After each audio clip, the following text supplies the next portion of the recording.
पिछले सेक्शन में हमने देखा था किस प्रकार स्विच के साथ हमने करैक्टर वेरिएबल्स का प्रयोग करते हुए काफ़ी सारे ऑप्शन में से अपने ऑप्शन का चुनाव किया था।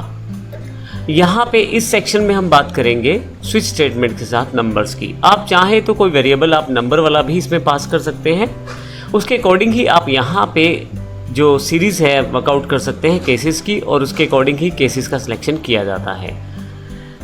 इसको हम प्रैक्टिकल रूप में समझते हैं switch1.example.java के नाम से, जो कि हमारे पास पहले से उपलब्ध है। हमारे पास यहाँ पहले से ही switch1.example.java पहले से ही ओपन है।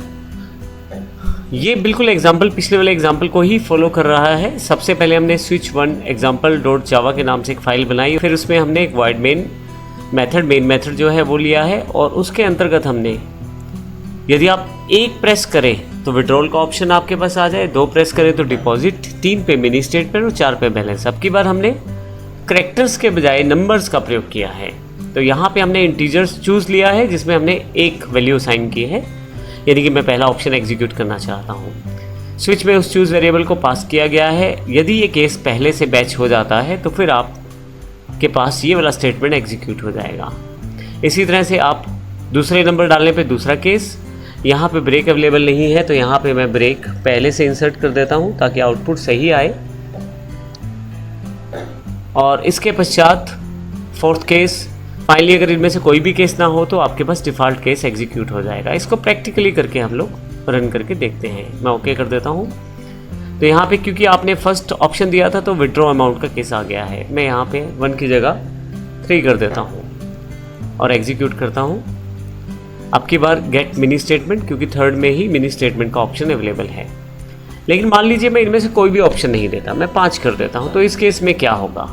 यदि आपका कोई भी केस मैच नहीं करेगा, उस केस में डिफ़ॉल्ट ऑप्शन एग्जीक्यूट किया जाएगा। मैं इसे यहाँ से एग्जीक्यूट करके देख लेता हूँ। देखिए, invalid options choose from given above.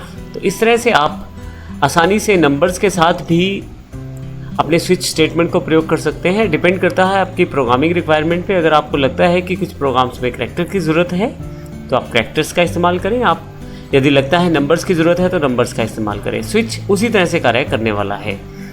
इसके साथ ही हम अगले सेक्शन में देखने वाले हैं कि स्विच के साथ हम अब स्ट्रिंग्स का प्रयोग भी कर सकते हैं। जावा 8 से पहले यह संभव नहीं था, लेकिन जावा 8 में इस फीचर को ऐड ऑन किया गया है कि अब आप स्ट्रिंग्स के साथ भी स्विच का प्रयोग कर सकते हैं, जो कि हम अगले सेशन में देखेंगे। धन्यवाद।